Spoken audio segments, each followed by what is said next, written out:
dogs need that annoying dog to kind of egg them out of their shell a little bit in a controlled environment sometimes.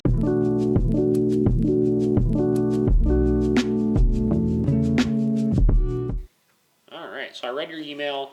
Looks like we are looking to kind of address some, call it prey drive stuff, call it some, little ball obsession issues, stuff like that maybe. Is that kind of what's going on? Dogs running around and stuff, and if Yep. he sort of became aroused, that's when I would give the correction. Okay. And then his focus would come straight back on me. Mm-hmm.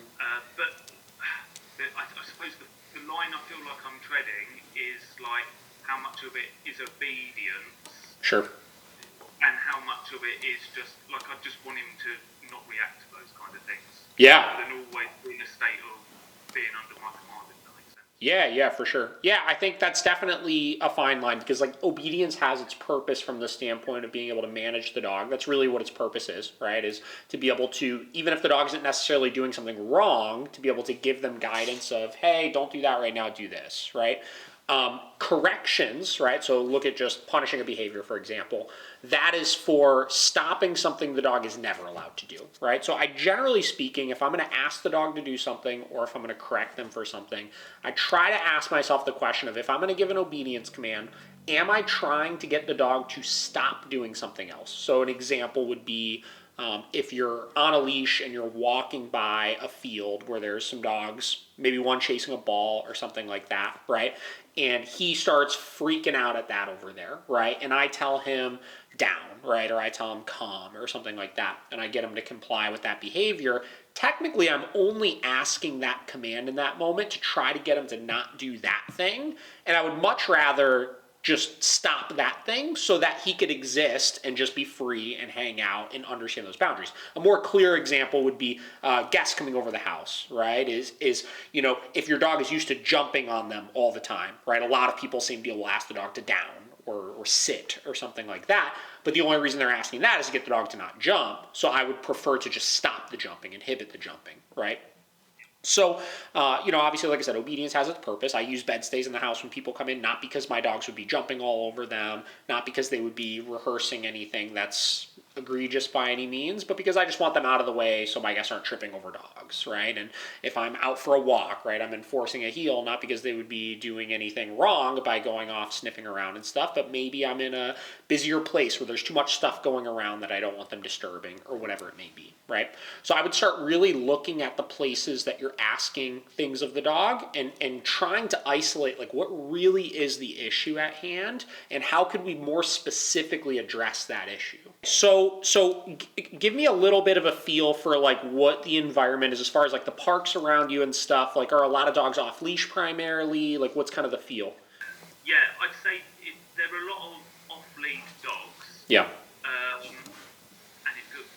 not a lot of well-behaved dogs, I'd say. Now, the reason why I asked that question is because obviously, depending on where people are and depending on what the environment is, we have to kind of cater the approach to the environment around us. Meaning, like if you're in a place like we have some clients that live like, for example, like in the mountains out by us where there's just every dog is off. There's never an on-leash dog, right? And they're gonna get experienced with dogs coming up to their dogs on a regular basis. They're gonna run into situations where their dog is gonna have to tolerate other dogs invading their space, stuff like that. And then we have people that live in cities where they're always on a leash and you could essentially avoid any sort of interaction with other dogs and stuff like that. And it sounds like you might be kind of in a little bit of a hybrid of the two, where there's going to be off-leash dogs that come up to you, obviously, but you do have a little bit of control over kind of avoiding some of the areas that might be more prominent, obviously.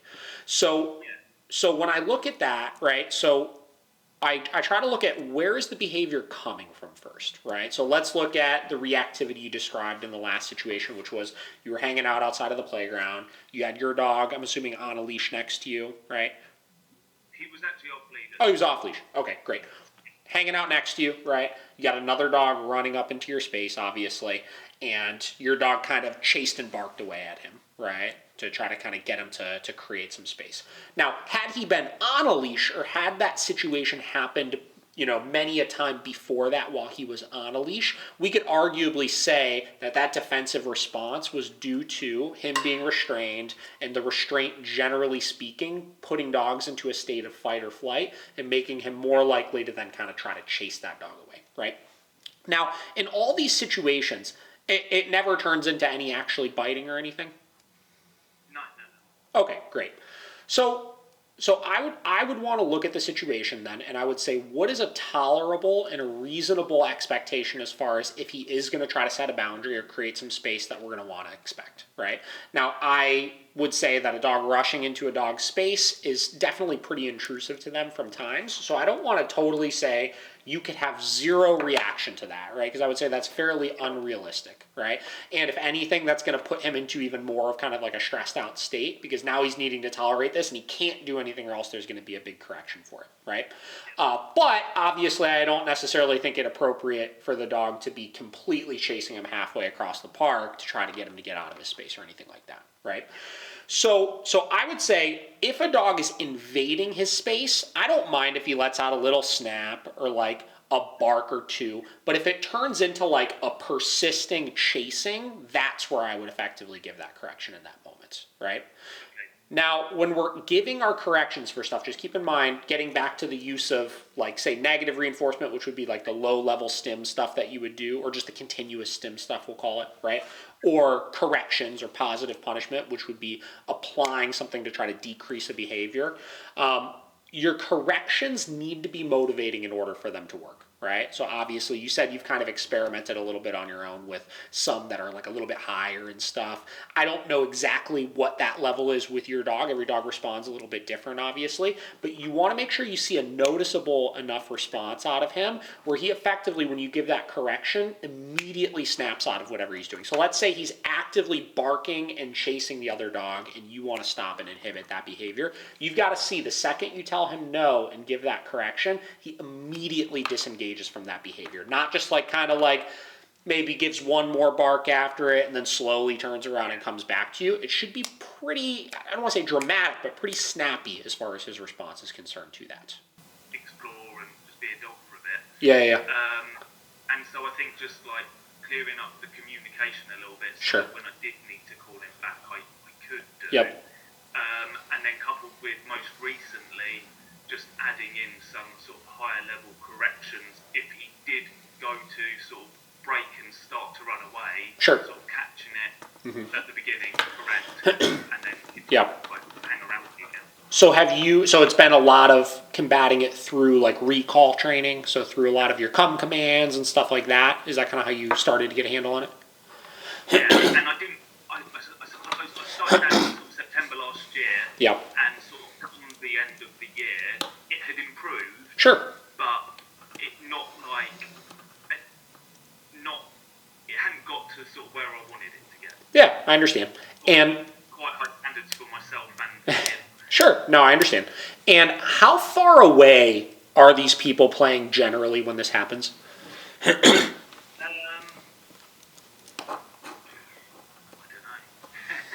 I guess like maybe now, the point we're at the moment, maybe like 30 meters or something. Okay, so relatively far, I would say. Not like right up next to you by any means or anything like that. No. Okay. And then, but sort of like back originally when it first started, like twice that distance. Yeah. Twice that distance, and he'd be off. He'd spot it in the distance, and he'd be off. Sure. So this is another situation of how I would describe, we're using obedience commands to kind of manage an issue, right? Like obviously as you work a lot of recall work and come commands and stuff like that in the presence of that, you're definitely going to see improvement, right? Because you're getting more focus around it. He has to be engaged with you enough in order to comply to it, right? But you're kind of stuck in this game of like, if I'm not actively giving these come commands, he's still laser focused on wanting to perform that behavior of going and running over, whether he's doing it or he just really wants to do it, right? And the way that I look at stuff like this, when these things aren't like immediately in your environment, meaning it's not something he's actively engaging with. We're not saying, hey, go play with this dog, just don't chase the ball or anything like that. We're saying what that dog is doing over there with that owner, I don't even want you worried about right now. I look at it very, very similar to how I look at prey drive towards like animals, right? So chasing deer, chasing squirrels, stuff like that. Like I do a lot of off-leash hiking with my dogs. And if we're in an environment where there's a potential that there's going to be squirrels or deer or even people or other dogs that are same deal 30 meters away, further than that, stuff like that, I want my dog to look at all of that like furniture, and I want them to understand that you're not allowed to chase those things at all. Right? Unless we're actively engaging with that person and I give you the cue that you're okay to go over there and do so, I expect you to just ignore it, right? So same deal. I don't actually use any sort of command or anything for that. I would just correct the act of chasing it. And what you're going to see is by correcting simply for that. So let's say you go into the field, you're maybe 30, 40 meters away from the people playing chuck it. You don't give any commands, but the second you notice that he goes to go for the person or the dog or whatever it may be, you just give, same deal, that higher level correction for that. You'll notice him actually take his attention off of it, but not feel like he needs to be right up next to you in your space, because you're telling him you could do anything you want to do right now except that, where when you're using the come command, you're saying you're not allowed to do anything else except this. Right? So you kind of get the added benefit of he doesn't chase, right? He doesn't go for those things, but he still will feel like he could go and engage with his environment and sniff around over here and do that, or just go to the other side of the field or whatever it may be, right? We're teaching them just avoid that thing over there, right? And like I said, that would apply whether it's somebody chasing a ball, a dog chasing a ball, whether it was wildlife or an animal or something like that, or if it was just a person walking across the street, right, with their dog or whatever it may be. We're teaching that if it's not something I'm actively telling you, go engage with this thing, to just leave it be. So that's how I would look at that situation. And obviously, again, you get back to, depending on how ball-driven your dog is, like if your dog likes ball or that gets really, really attached to kind of that stimulation and stuff, that's another one where you probably have to be at a fairly substantial level, at least initially, to kind of break that attention. But he should learn very, very quickly to just not engage in that. It's a catch-22, right? Because when it comes to like letting dogs act on their prey drive, obviously, if we don't have very good control over the dog and we're only doing things of allowing the dog to engage in the prey drive, you're kind of nurturing that drive like uncontrollably. You know what I mean? But once you start having some communication on them and you can tell them, hey, don't do it here, don't do it here, but you can do it here, it helps kind of get them being a little bit more okay with ignoring all that stimulation over there. One, because they realize there's a consequence for it, but two, if I ignore it over here, Dad might give me a chance to do it over here, right? So it's almost like redirecting a little bit, but obviously with a little more guidance with the corrections. So yeah, at this stage, I would say it's definitely okay to start implementing some of those types of things, truly as a reward for doing a good job with the things you want him to do. Now, the only thing I would be mindful of is in that type of environment is no different than you saw how difficult of a distraction the other person playing with the ball with their dog was for your dog.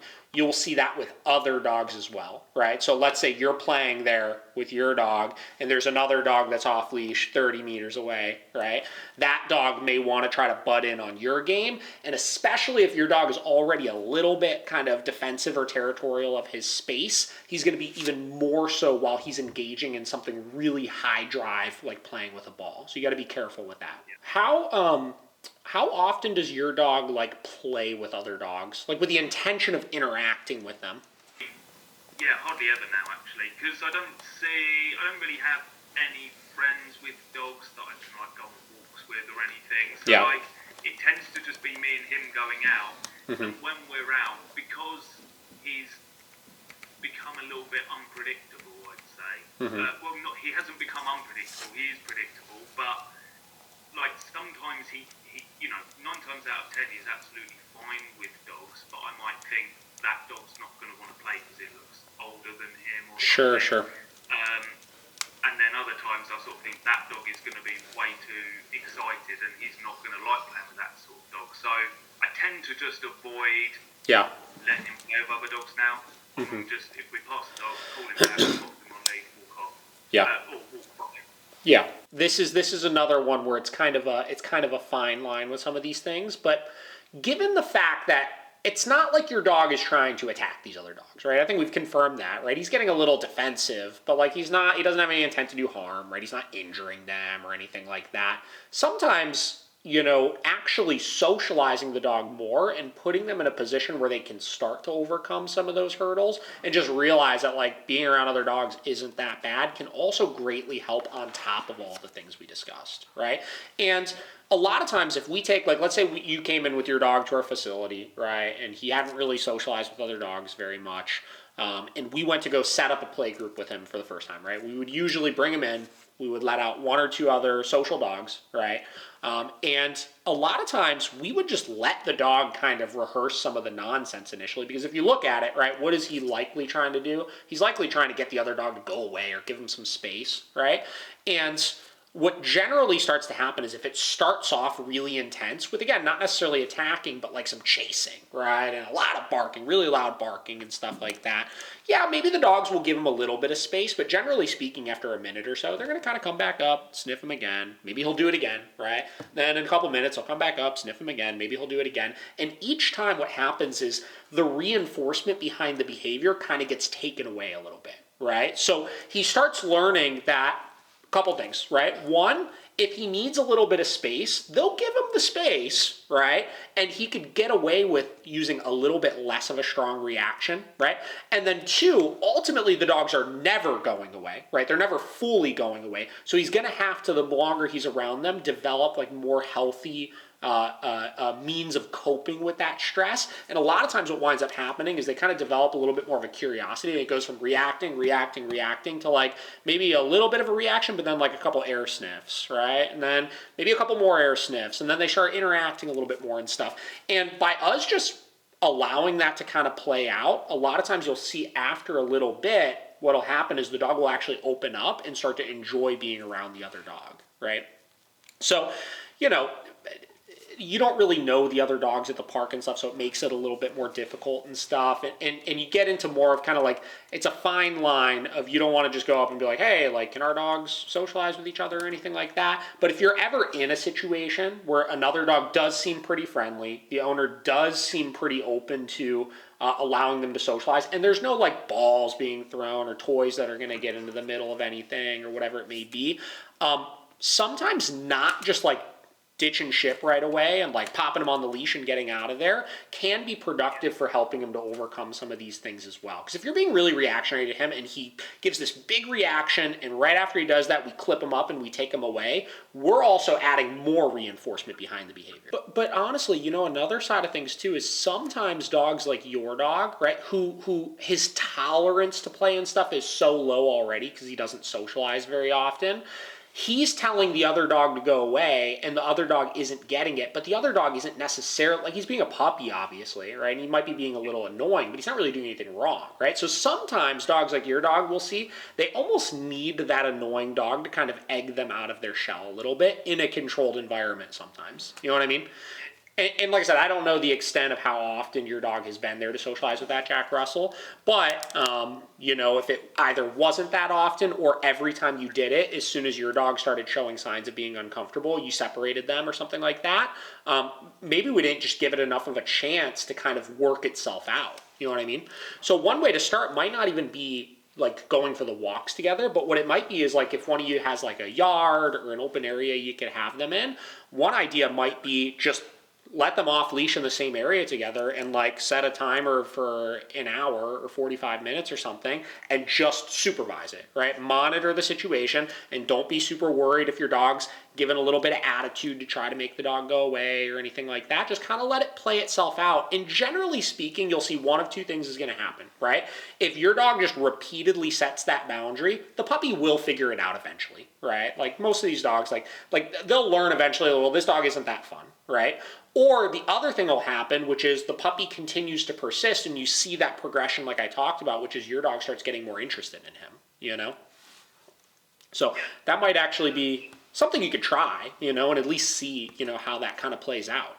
You just got to ask yourself the question of, is the intention right now to interact or to not interact, right? And that's what you got to have to dictate, the behavior of your dog, right? Because I teach a time and a place for everything. Like I said, it's not that he can't chase balls, right? It's that he chases balls when I provide them in proper environments. It's not that he can't socialize with other dogs and communicate with other dogs, because we'll call that reactivity. If they're actually interacting, we'll call that communication, right? It's that when we're when we're like either off leash away from the other dogs or when we're on leash going for a walk, you're not allowed to do that, right? If the other dog is ignoring you, you're not allowed to engage back with them, kind of thing, right? So I try to do that where I create firm boundaries of if we're just at the park and we are not going to the park to socialize with other dogs, I expect you to ignore them going on around you, assuming they're not coming into your space, right? If I put you in a room with another dog and say, hey, have at it, you guys can go do your thing, then the communication and stuff I don't have a problem with, right? I look at my dogs, right? Like I have 4 dogs and they all have very, very different relationships with each other. And we have a younger dog who now he's probably about a year. No, he's gonna be 2 now. So we've had about 2 years, whatever. And our older Malinois that we have, who's like 9.5 now at this point, he hated this puppy when we first got him, man. It was like he would just, every time this puppy would walk near him or get in his space, he'd be growling, he'd be letting out a little snap, this and that. Just general dog communication, but he was more on the grumpy end of things, we'll call it, right? And that persisted for months when we had this puppy. He just did not, like, he just wanted this dog not in his face. And same deal, the puppy would keep trying. And over time, 1, the dog learned some boundaries. He learned when to ignore him and when not to ignore him. But 2, eventually, as Vinny, my Malinois, realized the puppy wasn't going away, he actually started being the one to go and engage and play. And now the 2 play with each other all day, every day. You know what I mean? Like they're buddies now at this point, right? But they had to go through that process of like getting to know each other and setting boundaries with each other. And because I knew both dogs, and I knew in Vinny's case, he wasn't going to take it to this extreme where he was like attacking the puppy by any means. He's just kind of like a crotchety guy, more or less. And the puppy was pretty harmless, and I didn't determine anything that he was doing in that moment to be like, again, egregious or that he was being just way too much or anything like that. Let it play out under supervision, and it worked itself out just fine, right? And I think some of this comes down to just knowing your dog, right? Like I said, it really, you know your dog better than I do, obviously, but it does not sound like he is like an aggressive dog by any means, right? It does not sound like he has this intent to do harm. He lives with another dog just fine. Like you said, you got young kids. Sounds like he's pretty good with them and stuff. So, again, the terriers in particular, they can kind of be a little bit of like a sassy, intense breed, right? And he might just kind of be that way initially, when meeting other dogs and stuff. And we just got to allow him to develop some positive relationships with a couple of other dogs to help him loosen up a little bit, come out of his shell a little bit more. Which, yeah, I think because like I have an aspiration to be a dog trainer Sure. as well, I kind of feel like this pressure to have a big dog. Yeah, yeah, no, that's a great question, and I don't remember what Tyler said or if he replied back to it, but I think one of the biggest breakthroughs for myself, both like personally and professionally, especially, I've had a handful of dogs now at this point, all sorts of different issues and stuff like that, is just kind of learning to have high standards with things, right? Like high standards are very important. And I do have high expectations of my dogs in different situations. Like I do expect they're going to ignore distractions, right? I do expect that they're going to be 100% compliant with things I ask them to do, right? But you have to respect who the dog is still. You know what I mean? Like Vinny, for example, right? Like he's the one I use a lot because he's a great example of this, of a dog that's highly trained, and from the outside looking in, a lot of people will be like, oh my God, I wish my dog could be like that. But a lot of the ins and outs of like living with him, like for example, I had to groom him recently, right? I took him to the to one of our like self-serve grooming stations, right? And I'm in there and I'm grooming him and bathing him and this and that, and I was brushing him out, and the whole time I was brushing him out, he was sitting there like, like growling and like just telling me he was pissed off about it and stuff like that. And again, like I know my dog, he's not gonna bite me. He knows not to do that, right? Like again, it's literally not a problem, but that's like who he is. He's got some attitude behind him. He wants to let people know when he doesn't like certain things and stuff. And obviously I don't let him do that to anybody else, right? But with me, like that's the relationship we have with each other, So I, and how he socializes with other dogs. Like I said, he's kind of the crotchety old guy. If I take him to the facility and let him in a group with 3 other dogs, he's not going to attack him or anything, but like if they're getting in his space and stuff, like he has no problem letting them know, hey, give me some space, right? So like I said, it's okay, and I think that with certain things, you should be holding your dog to a much higher standard, right? So for example, like I said, in the situations where he's getting amped up by the dogs playing ball, or if the dogs are ignoring him and he's hyper-focused on them over there or something like that, I absolutely want to see you get those things way more under control. But in the social situations, if we're telling him go interact, right? I would probably loosen up on him a little bit and not avoid those situations so much, so you could learn more about who he is, right? Let's say you do get him with your dad's dog, right? And you set the timer for an hour. You say we're gonna put you guys together for an hour, and we're not gonna interact with you guys. We're just gonna supervise it, right? And he does start playing, right? Well, then you've learned a massive thing about your dog of like, okay, cool, he just needs to get past those first like 10 minutes and set some boundaries with the other dog, and then he starts to open up a little bit, right? Or let's say you have them together for an hour, and the whole time the puppy's getting in his face and he's trying to set boundaries and it's not getting anywhere, and then you start noticing he intensifies it, right? And maybe he does like nip at the puppy or something, right? Well, then you learn, okay, cool, well, he will continue to progress with this, so then we got to look at what's going to be our solution now for that, right? But before we do anything with it, we've got to really see like who is the dog, right? That's a lot of what we try to do when we're working on socialization in particular, is get a baseline of this is what the dog is going to do in all of these different situations when left to their own devices, you know? Yeah, and I mean, like another example, I'm just thinking. Sure. I met up with a guy before Christmas who I just bumped into a few times on morning walks, and we went for a walk one Sunday, so maybe that's something to do again. He's got a very excitable Doberman. Sure. So it's definitely the kind of dog that sets Barney off. But, you know, once we got walking and they just sort of got their noses to the ground, he actually doesn't have an issue being around dogs. Sure. It's just when that dog is sort of maybe fixated on him and very excited to try and get to him, Sure. he gets defensive. And I guess I just kind of, if he's on lead and the other dog's on lead, it would just be nice if he trusted me that dog's not going to get to you. Yeah. That's a good point, right? And that was going to be my follow-up question, is when you go on these walks with people, is he usually leashed? And if he is, that would be a situation where we would want to hold him to a higher standard, right? If he is on a leash, the other dog is on a leash, and maybe the other dog's pulling at him but cannot actually get to him, I would fully expect for him to not be reacting in that situation. So that would be a situation where I would correct for that, right? So on leash, right, we are controlling the environment. We're not letting dogs come into a space or anything like that, right? And then off leash is where we then allow, right, for you guys to actually communicate. You can go up to each other, you could sniff each other, and that's where we would allow them to kind of communicate amongst each other. Okay, so regardless of what the other dog's doing, if I hold him to that standard, so I would give him correction, and that's my way of letting him know, like, I've got you. I wouldn't be standing here if you weren't okay. Exactly, right? And I look at that the same as, like, if I'm walking down the street with my dogs and they're on a leash and they're with me, and there's a dog, 20 feet over, and that dog is going bananas at my dogs and freaking out, that's not an excuse for my dogs to do it back. I fully expect that they keep themselves under control in that situation still. Okay. That's fine. That does make sense. That's what I mean about the time and a place, right? When we're walking, when we're on a leash, right? When we're, even if we're walking with somebody else with a dog or something like that, you got to stay focused on me. We're not going to let other dogs and stuff invade your space, but you can't react towards them. Off leash, you're free to do your thing. That's how I came across Tyler.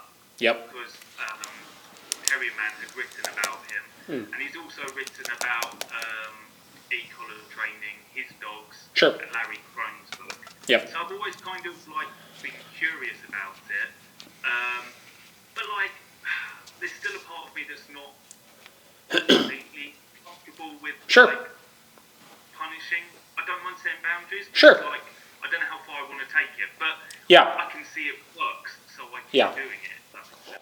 Yeah, I think there's so few people, let alone trainers, that really understand punishment. Because if you really look at a lot of the e-collar trainers out there, right, so much of what they're talking about is trying to convey the tool not so much as a punishment, right? It's a lot more of we're using it as communication. We're, this is the way to make it a positive, et cetera, right? And when they do actually talk about punishment, they do it so delicately because of how much of a trigger word it is. You know what I mean?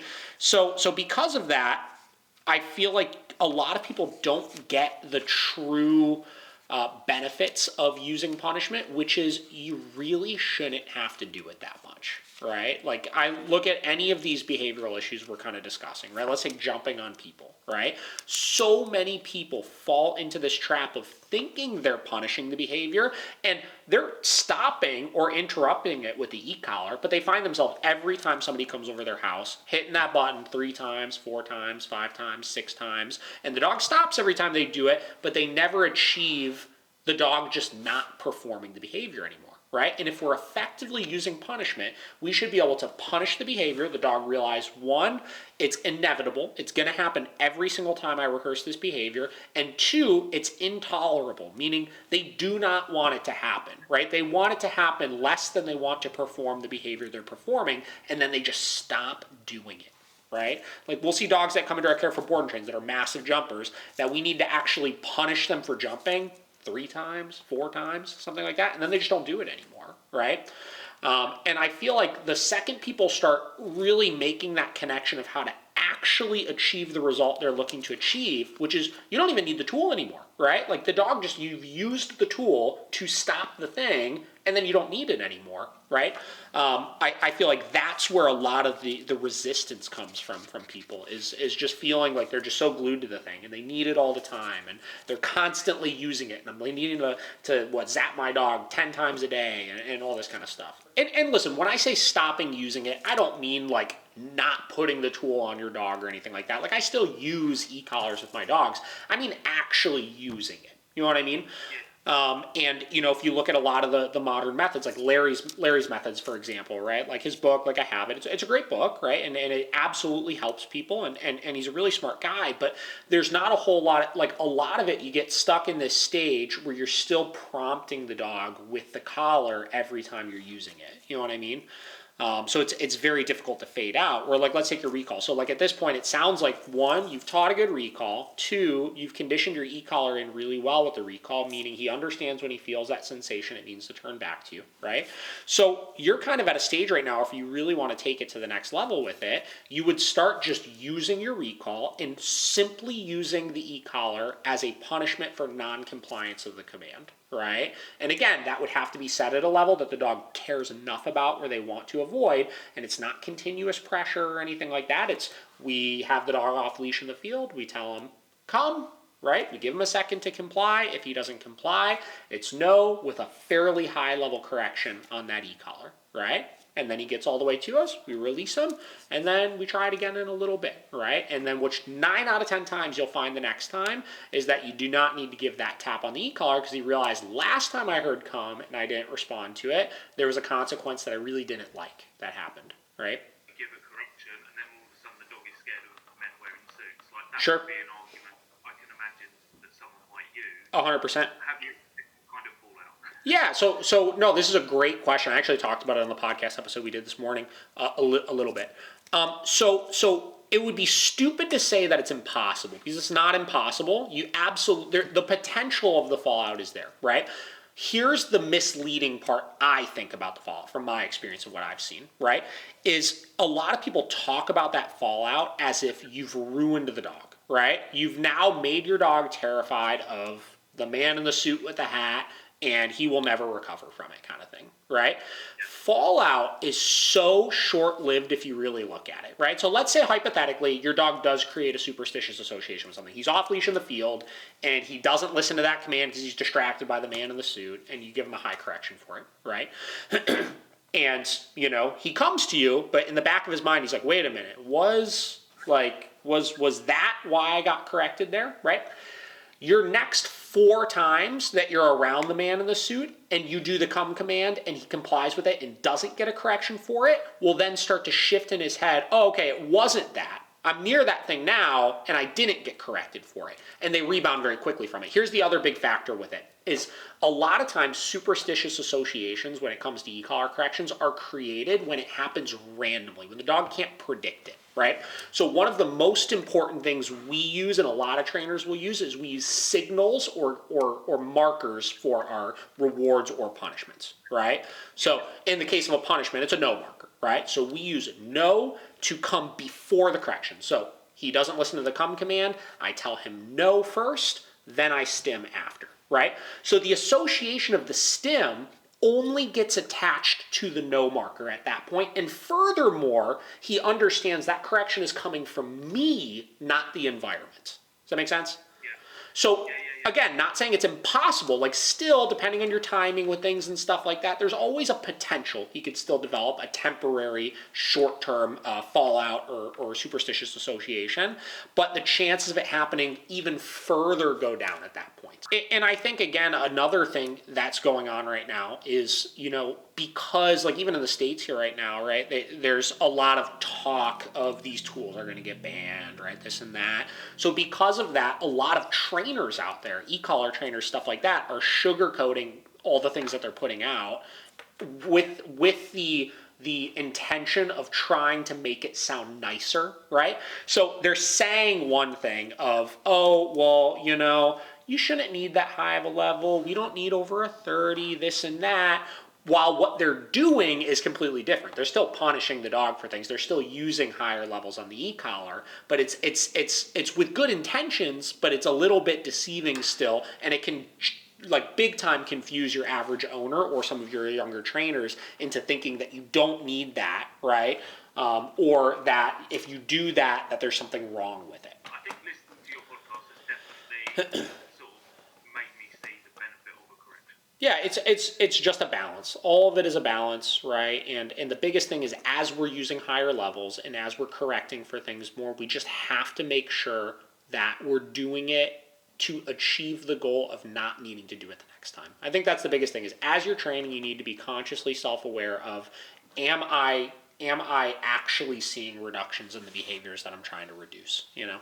Okay, so I just want to recap a couple things here for you to work on right now. So thing number one, obviously I do want you to start using your correction at a little bit higher of a level for the reactivity in situations when he's not interacting with other dogs, right?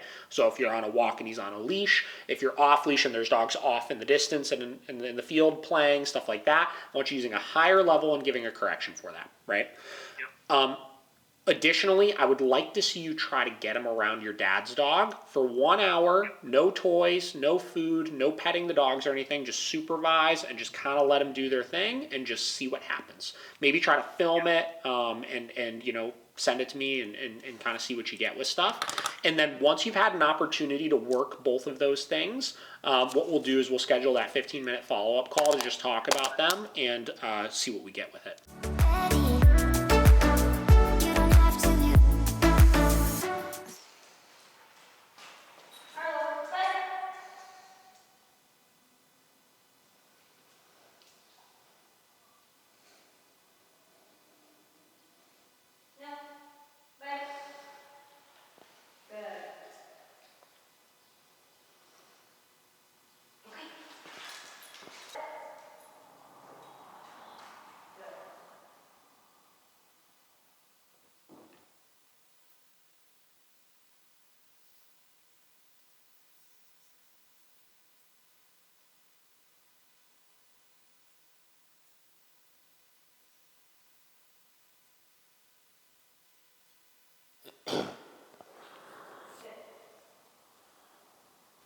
All right, what do you think that was all about?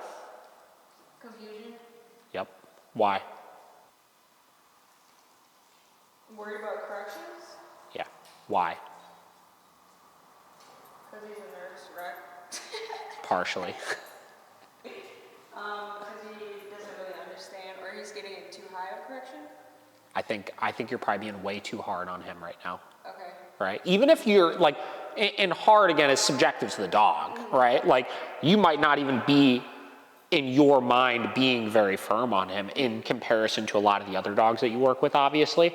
But clearly, I mean, he was, every time you said no, so unbelievably petrified of whatever correction was going to follow it. He just couldn't think clearly through it, right?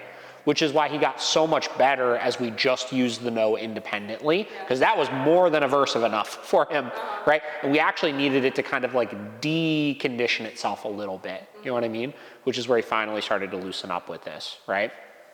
So in general, in a lot of these dogs, right? Let's look at a dog like Sandy, for example, who did very well, right? But one of the big complaints at the end that you had of her was she just looks, she's not as pepped up as you would have wanted her to be, right? But she did everything, but she still wasn't as pepped up as you wanted her to be. I think you should, I think when you're working with your dogs, I'd really like for you to start just toning back, like, how much you're even using the, like, really start testing how much, and again, this is generally the wrong mindset to look at it with, but like testing, like, how little can I get away with actually using it? You know what I mean? At least when you're working your commands and stuff inside, because we've seen this a lot, right? With different dogs, with not just you, with everybody, right? So many of these dogs, if we just put it away and work them, they almost do better. Yeah. You know what I mean? Because, and I was talking about this with Bridget when we were on our way back from our last lesson, because we were talking about a couple other dogs kind of similar to him. And it's just, you know, because we're using the e-collar and we put it on for our sessions, sometimes we have this expectation we should be using it all the time in those sessions, when so often we could get away with just working the dog, you know, and they learn so much from it, you know?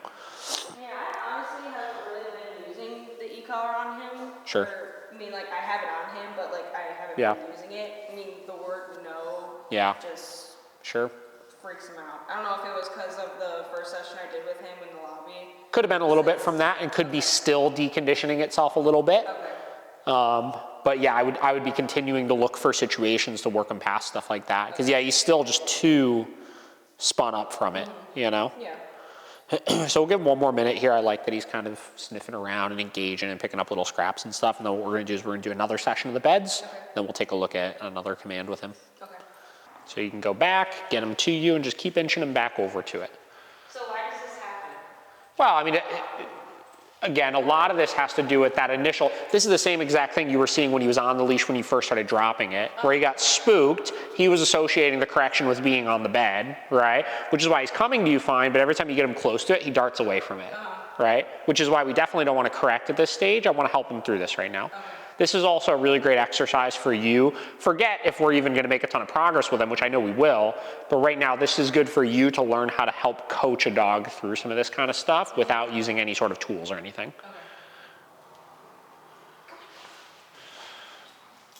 Right, because he's following you nicely, but once you get to the bed is when he darts away. He thinks something with the bed is funny right now. There you go. There you go. Now let's keep trying to get him up on there.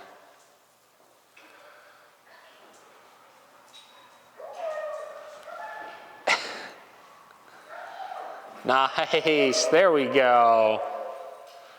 Massive hurdle right there. So now just release him off with okay. Perfect. And as you work him through these hurdles, notice how much his confidence keeps going up, right? This isn't a tool thing. This is about just helping him overcome these things. And we're not making it optional still, right? You're gonna get there, right? But we're helping him a little bit more at his pace through it. Okay. So let's go ahead now and you can stand up, walk away from the bed for a minute, then try to do a bed command just like normal.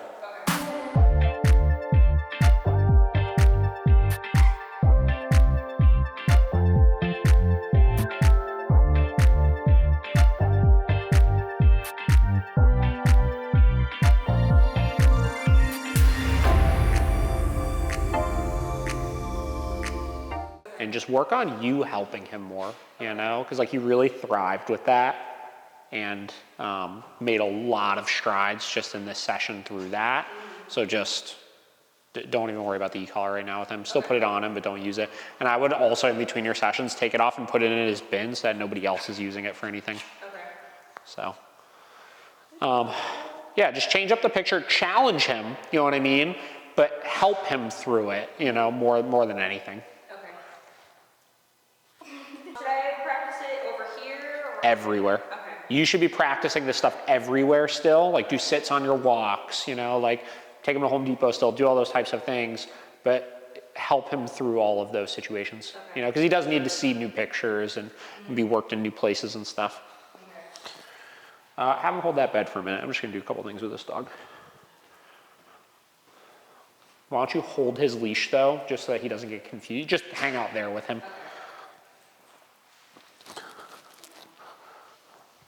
Fiona, come. Yes.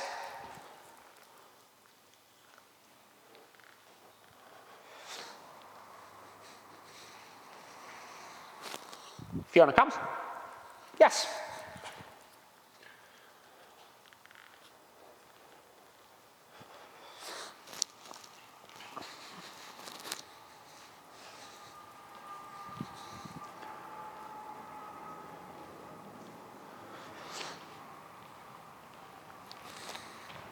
Fiona, come.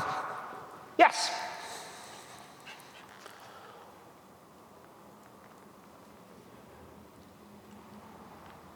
See if I can get her to get on this bed.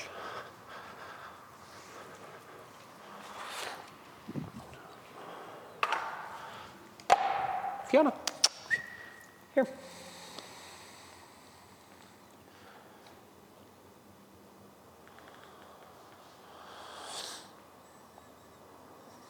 So it's so close, but it's so far I can't get it. Yes. Yes.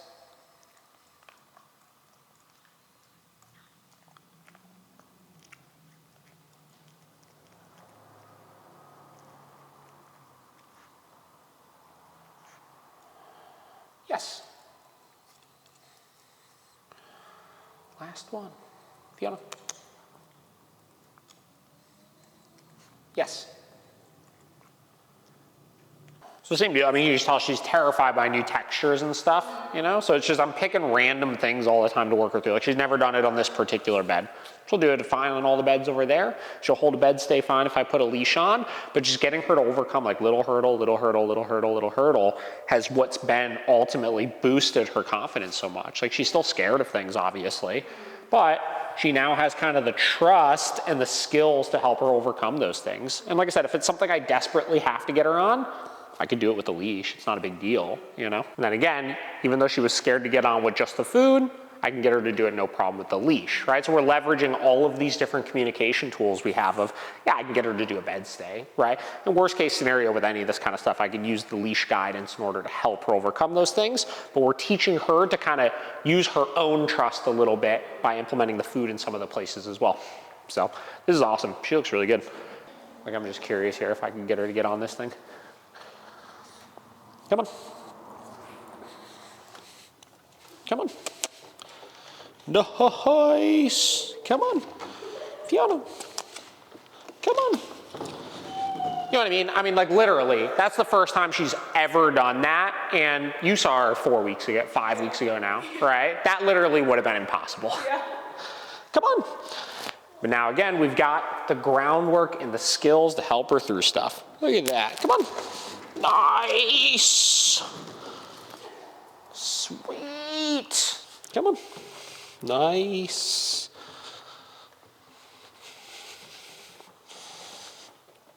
Come on. All right, we got to get them both. We got to get a good take. Come on.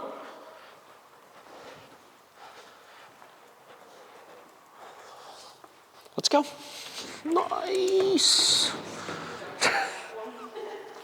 She said that one's cool. Come on. Nice. Look at you. Let's do one more time. Come on.